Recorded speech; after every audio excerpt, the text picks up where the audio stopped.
guys, ngayon is pupunta tayo sa sila pambumili ng mga sandwich or mga nakikita natin sila na pwede pagawa ng sandwich.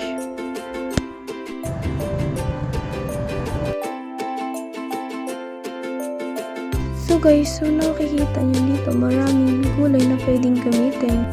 Isa na dito ang pipino at marami pang iba. At dito guys, kayo na ang bahala pumili kung ano ang inyong gagamitin para sa inyong sandwich. Meron din ditong sibuyas. Naghanap ako ng ibang ingredients at nakita ko tong lettuce. At yan lamang po. So hey guys, pumunta tayo ng dali. So tara, samahan niyo ako maghanap ng panggawa ng sandwich. So hey guys, ngayon pala is ipakita ko sa inyo yung mga pwede natin gamitin para sa sandwich, mga ingredients. So ngayon guys, may nakita ko dito ang taste. So eto, pwede to. Tapos may nakita ko dito is pwede natin gamitin. So guys, may nakita tayo dito ng luncheon meat na pwede din siya gamitin sa ating sandwich. At marami pa dito iba't iba pwede natin gamitin.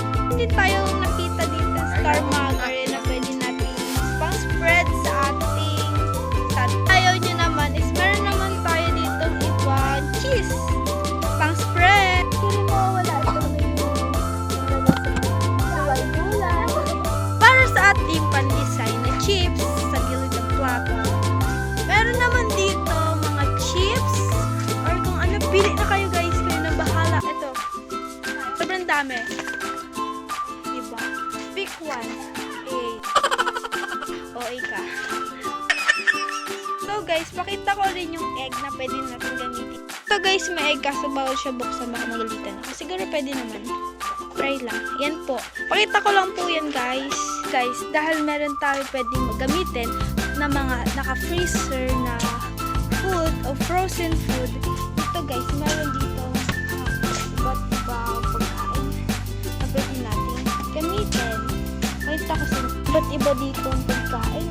Ayan, meron ditong lechon beef or ayan, lechon. Meron din dito tayo guys para siyang ayan, burger patty.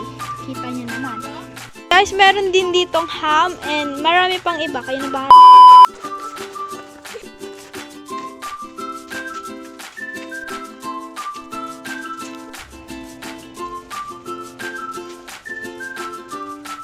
So, yun lang guys yung mga pinakita ko sa inyo na pwede natin gamitin para sa sandwich.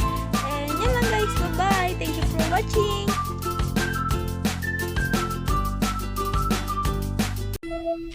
Yeah.